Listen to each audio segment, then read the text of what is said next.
I want to know how he's staying out of the slammer, and I'm going to do my best to put him behind bars. I think you are dangerous. I think you are dangerous. I think the programming that you teach the mass is dangerous. Your views will be eliminated in the end. I think the programming that you teach the mass is dangerous. Your views will be eliminated in the end. I teach and I talk about God and country and morality. Social programming. Complete social programming, the lies that were spoon-fed you from birth. You will die in agony festering those lies within you. Why do you think we have to eliminate half of the population? My God, we're not going to have enough food to feed these people. The amount of social deviance that is occurring, the destruction of society that is occurring, is because of overpopulation. The total fertility rate in this country is 2. Imagine what it's going to be like by the year 2000. So you really think that Adolf Hitler was also doing a public service? Yes. When he roasted Jews in the ovens? Yes, I do. You agreed with that? It is an unfortunate tragedy that people must die, but for the success of mankind as a whole, we cannot all exist here. There isn't room for all of us. Society... Well, I'll tell you one thing, there sure as hell isn't room for him in this country. I and people like me will always be able to be existing here because your society protects us, and that's what's so sick about your system. What do you mean? Your system protects deviance. What do you mean? Your system protects deviance. What do you mean yours?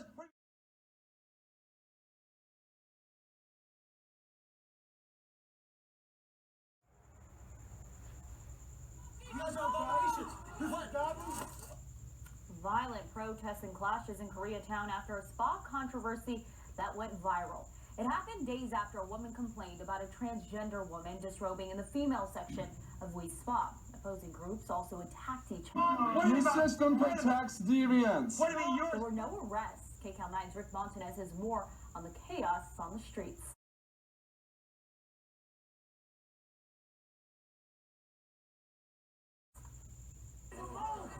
Violent clashes between demonstrators and the LAPD. Officers in tactical gear pushing the crowd back off Wilshire Boulevard just before this scuffle. These demonstrators showed up to support trans rights and We Spa, a business that came under fire this week over a viral video. It's okay for a man to go into the women's section. A customer posted the video of her complaining that a man was in the women's section of the day spa. The employee in the video says the customer is trans and the spa follows the law in not Your system protects deviance. What do you mean yours? Any trans person. They get to make that call. If you don't like it, go to a different business. Don't harass them. The woman who posted the video also posted about the planned protest of the spa for Saturday morning. Counter-protesters arrived earlier. SoCal Antifa tweeted its support and called for people to show up. I think that, you should let people live their lives, and you should let trans people live their lives that they want to. Demonstrators against trans rights showed up with signs reading "Shame on We Spa." This man calling out over a bullhorn that the crowd is on its way to hell. Several people in black attacked the man as others pulled them off him, demanding that he leave. Down the street, we found another man bleeding. Witnesses say he was hit in the head with a skateboard. LAPD moved in to separate the crowds when this shirtless man also stepped in, holding what appeared to be a chain or beads. Police put the man in handcuffs and escorted him away from the crowd. By 12:30, LAPD declared unlawful assembly, and officers in tactical gear ushered the crowd off the street. Demonstrators set a dumpster on fire and screamed in the faces of officers. About 40 minutes later, the chaos appeared over. There is another demonstration planned in support of trans rights on Sunday in MacArthur Park.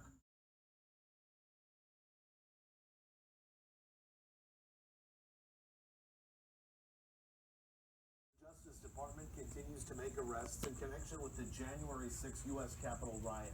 5 people from Florida's Tampa Bay area have been charged with attacking at least 7 police officers. According to prosecutors, they allegedly used stolen riot shields and flagpoles to assault officers. Some 530 people have been charged with crimes surrounding the Capitol attack. Law enforcement analysts say it is clear for some insurrectionists the attack on the U.S. Capitol is not over. The FBI infiltrated one man's so-called Bible study group, and according to court documents, they plan to build makeshift bombs. And the members allegedly discussed secession from the U.S. as part of a possible Second American Civil War. Tom Foreman has more. Hot in the middle of the Capitol attack. Hot in the middle of the Capitol attack. There he was, according to the FBI, with a mask and big ideas. Phi Duong, officials say, was part of a Bible study group in Virginia, which talked about making Molotov cocktails, combat training for an unspecified future attack, and even secession. And I think it just does show that many of the terrorists and insurrectionists of January 6th left January 6th believing that it was a victory. According to court records, undercover officers first encountered Duong during the riot. Then the FBI infiltrated his Bible group at a private home in February. Those records say Duong met undercover agents outside a former prison to discuss testing some bombs there, that he had an AK-47 and 5 boxes of bomb-building material, and that he said he wrote a manifesto because if I get into a gunfight with the feds and I don't make it, I want to be able to transfer as much wisdom to my son as possible. Authorities say the so-called Bible group also discussed surveilling the Capitol amid heightened security to find possible weak points. That's particularly alarming for police officers calling for better defenses around the Capitol. I would hope that they would be taking these threats seriously and paying attention. Jesus Christ, we spoke your name. Amen. Concerns about conspiracy theories and radical right activism taking root in church communities have grown sharply in the past year. It's easier for Christians who already have that belief system to make that jump over and to believe in that worldview. And these latest developments can only deepen worries about such rogue factions. I think there's probably more of that than we'd like to think around the country. Where are these radicalized individuals and how far are they down this path to radicalization that ultimately ends in violence? It's a very, very concerning subject. Well, so far, Duong has only been charged with entering the Capitol on January 6th, and he has not entered. So these are places where we want you to come. Let's get back out of our cocooning and get back to these events which bring so much joy to our hearts. I cannot tell you how much I'm looking forward to this. I've had a whole year.